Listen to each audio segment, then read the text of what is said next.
Hello, welcome to my YouTube channel. This side Harshada Gupta and I am a banking aspirant. So मैं बहुत ज़्यादा time आप लोग का नहीं लेने वाली हूँ, क्योंकि आप लोग का टाइम बहुत ज़्यादा इंपॉर्टेंट है और मेरा भी टाइम इंपॉर्टेंट है मेरे लिए, क्योंकि मेरा भी एग्ज़ाम है। तो देखो सिंपल क्या सीन है, अभी सबसे बड़ा क्वेश्चन क्या है हम लोग के लिए, जो भी बैंकिंग एस्पिरेंट है, बैंक की तैयारी कर रहे हैं, उनके लिए कि वो कैसे मैनेज करें इतने सारे एग्ज़ाम, सब बैक टू बैक होंगे। किसी में 20 दिन का, 15 दिन का, 7 दिन का, ऐसे ऐसे गैप मिलेगा आने वाले पेपर में। अभी ही टाइम, अब क्या टाइम भी नहीं है, 20 दिन के बाद खुद ही। तो आप क्या करो, एक डायरी खरीद के ले आओ, उस पर नोट डाउन कर दो कौन सा एग्ज़ाम कब है। देखो इस तरीके से कर सकते हो।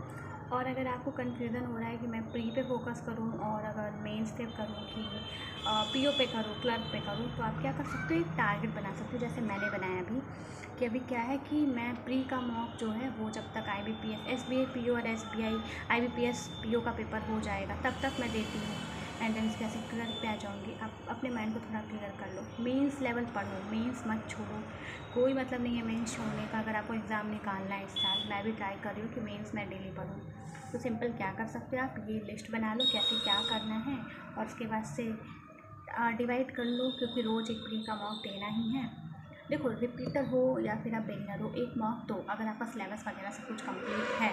लेकिन अगर आपका सिलेबस नहीं है तो सिलेबस कंप्लीट करो, फिर उसके वजह से थोड़ा थोड़ा क्वेश्चन पे आके मॉक पे आ जाओ, सेलेक्ट कर लो। और अभी सिंपल क्या है, आप एक प्री का डेली मॉक दे दो, और क्या नाम है, क्वांट और रीजनिंग अल्टरनेट करके पढ़ सकते हो, सेक्शनल दे के, क्लास करके, वीकली टारगेट बना करके।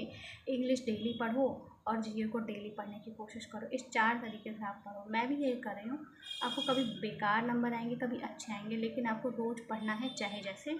और कभी कभी मन करे टाइपिंग पे थोड़ा प्रैक्टिस कर लो, क्योंकि पीओ के पेपर में आपको थोड़े बहुत, देखो आपको लाना पड़ेगा डिस्क्रिप्टिव नंबर। तो यही सारी चीज़ें हैं, आपको करना पड़ेगा, जैसे भी कर लो।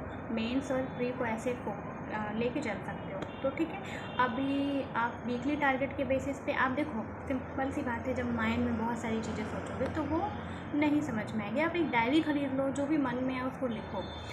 जो भी, क्योंकि देखो होता क्या है, कभी कभी हम लोग कुछ कुछ टाइम पे अपना टारगेट बदल देते हैं। कभी हमें लगता है ये फॉलो नहीं हो रहा है, ये नहीं कर पा रहे हैं, तो आप अपने हिसाब से उस चीज़ को बदलते रहो। लेकिन अगर मैं एक चीज़ कहूँ तो आप सबसे पहले नोट डाउन कर लो कौन सा एग्ज़ाम कब है, आप अपना प्री का मॉक कौन सा देना है, क्या देना है, थोड़ा सा क्लियर कर लो।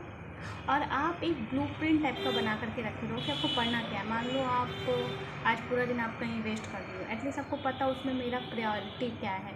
मेरा एक मॉक टेस्ट प्रायोरिटी है और इंग्लिश का रीडिंग प्रायोरिटी में है, तो मैं उसे दे दूँगी। ऐसे करके आप कर सकते हो। बस यही इतना है।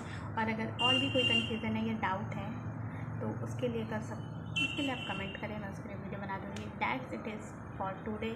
मिलते हैं नेक्स्ट वीडियो में, बाय बाय।